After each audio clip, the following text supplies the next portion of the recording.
ফারিন বলেছে ভদ্র আসছে, প্রডিউস বাই ফারিন। আমার মনে হয়েছিল যে এইরকম ক্যারেক্টারকে কেন মানুষ ভালোবাসবে। যদি আরমান মনসুরের পূর্ণাঙ্গ পরে কোনো কাজ আসে তাহলে তাণ্ডব হচ্ছে সেটার একটা ট্রেইলার। আশা আমার কাজ করা, প্র্যাকটিক্যালি খুব ইন্টারেস্টিং কিছু একটা ঘটবে। ভাই আপনার যেটা পড়ে রাখছেন এটা আমার খুব ভালো লাগছে। জঙ্গলির পরে কি আসছে এটা আসলে টু বি অনেস্ট ভদ্র। ফারিন বলেছে ভদ্র আসছে, প্রডিউস বাই ফারিন। তো তারপরেই আমরা জঙ্গলি থেকে আমরা দর্শকের এত অসাধারণ ভালোবাসা পেয়েছি এবং সেই ভালোবাসাটা আমার মনে হয় যে হলে আমরা পেয়েছি, দেশের বাইরে পেয়েছি, ফ্যান্টাস্টিক একটা রান দিয়েছে। এরপরে যখন ওটিটিতে আমরা প্রথম ব্রডকাস্ট হলো তখন আমরা ভালোবাসাটা আরও অন্যভাবে পাচ্ছি, যে বাংলা ভাষাভাষীর যত মানুষ আছেন যারা চরকিতে দেখেছেন অলরেডি। এর পরের জন্য হয় না যে দায়িত্বগুলো আস্তে আস্তে করে একটু কেমন জানি চেঞ্জ হতে থাকে, মনে হয় যে আরও ইন্টারেস্টিং কিছু করতে হবে। সো এর কয়েকদিন আগে হলে আমি খুব স্ট্যাটিক অ্যান্সার দিতে পারতাম না, তবে এখন কনফিডেন্টলি বলতে পারি যে সামনে যে পাইপলাইন যেটা আছে, যে লাইন আপটা আছে, ইন্টারেস্টিং কিছু হবে। কি হবে সেটা ক্লিয়ারলি না বলি, কারণ ওই দায়িত্বটা ডিরেক্টর এবং প্রডিউসারের জন্য রেখে দিই। তবে যা হতে যাচ্ছে ফ্যান্টাস্টিক কিছু হতে যাচ্ছে। অডিয়েন্সকে আমরা বোর করবো না, অডিয়েন্সকে এঙ্গেজ করার মতো কিছু হতে যাচ্ছে।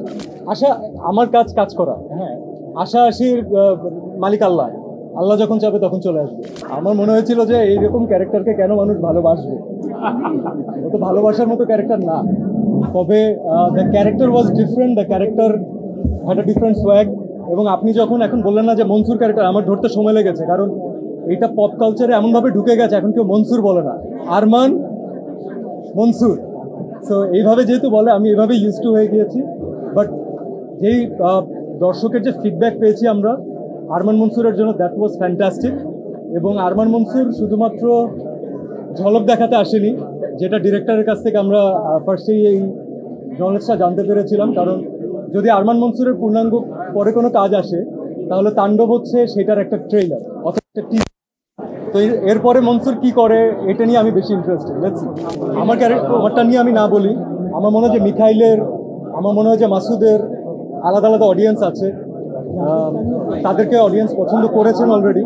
সো ইনশাআল্লাহ তাদের নিয়ে সামনে যখন কাজ হবে সেটাও দর্শক প্র্যাকটিক্যালি খুব ইন্টারেস্টিং কিছু একটা ঘটবে।